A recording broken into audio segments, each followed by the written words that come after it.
how you can activate your GoPro as a voice command. You guys can pretty much record your GoPro using your voice. Like you can say GoPro start recording and it will record, but right now it didn't catch my voice because we haven't enabled this. To enable this, you need to go to setting first, swipe down and swipe right and go to preference, and from here swipe down and you will see voice control. Tap on voice control, and from off you need to switch to on, and then you can choose language as your preference. I'll use English and go back. Here are some commands that you guys can say, like GoPro capture, GoPro stop. As you guys can see that it's already saying recording right now. GoPro stop recording.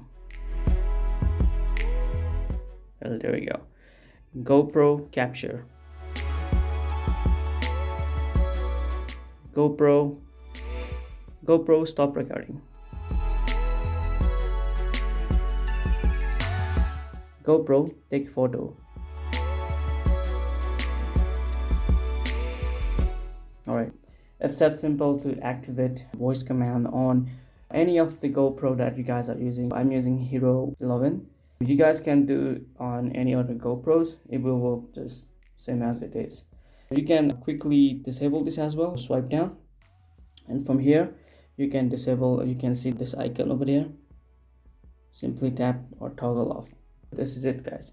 Hope this video was useful for you on operating the voice command on GoPro. Thanks so much for watching. See you guys in the next one. Peace.